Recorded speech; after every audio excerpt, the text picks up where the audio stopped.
Ayan, so i-pay out natin itong available natin na balance dito. Ayan siya.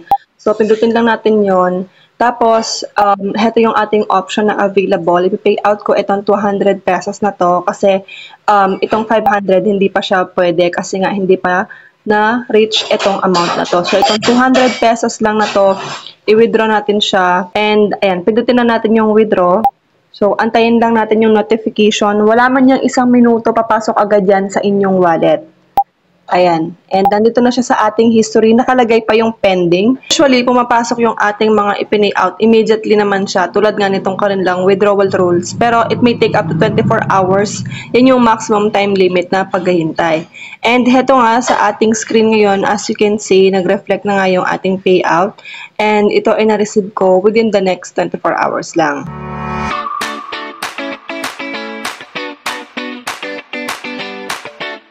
Hello everyone! So, kung gusto mo yung tipong naglalaro ka lang pero kumikita ka ng extra income, as in libre lang, walang bayad, walang investment, tapos may chance ka pang kumita ng GCash. Kung oo, panoorin mo tong video hanggang sa dulo. Itong app na ginagamit ko na to is libre lang. Puzzle game siya, so hinahanap ko lang yung mga nawawalang part ng picture and then tinatap ko lang siya sa screen.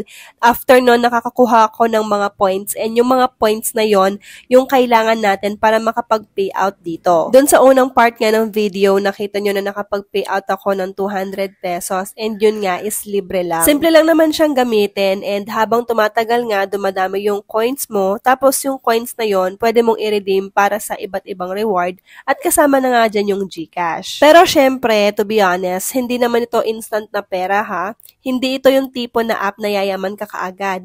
Kailangan mo pa rin maging consistent. Pero ang maganda rito, habang naglalaro ka lang, unti-unti kang nakakaipon. Kaya kung madalas kang naglalaro ng mga games sa phone mo, why not dito ka na lang sa may konting balik, di ba? Libre lang naman i-download yung app, wala kang kailangan bayaran, no registration fee, no hidden charges. Gawa ka lang ng account mo tapos laruin mo na agad yung mga games. Optional din yung invite system nila. May extra coin kang makukuha kapag nag-invite ka ng friends mo, pero kahit hindi ka mag-invite, pwede rin naman. Paalala lang ha, depende pa rin sa sipag mo at kung mas madalas kang maglaro, mas mabilis kang makakaipon. Pero kung once in a while lang naman, okay lang din. Pampalipas oras lang naman ito. So kung curious ka, i-check mo yung link sa description below or i-search mo na lang yung app. Ang pangalan niya is Card Story.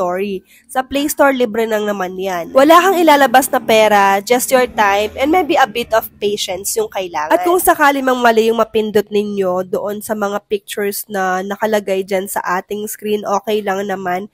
Kasi meron naman tayong parang extra chance para makapag-retry doon sa pinapahanap nila na puzzle dyan sa mga pictures. Isa pang kagandahan nitong app na to, maliban sa pwede nga tayong kumita ng extra dito, is nakaka-entertain talaga siyang laruin. Kung naghihintay ka sa date mo o kaya wala kang ginagawa sa bahay, ayan, pwede kang maglaro nitong puzzle na to para ma-entertain ka at the same time kumita ka ng extra points na pwede mo ngang i-convert into cash. At dahil nga proven and tested ko na nga itong app na to, I guarantee you na talaga namang legit paying siya. Pwede mo itong subukan tapos i-comment mo kung okay rin ba sa'yo ito and don't forget to like and share and syempre mag-subscribe ka na rin para updated ka sa iba pang legit earning application na ipapost ko. At kung nakaabot ka sa part ng video na to, thank you so much for watching and see you on my next video.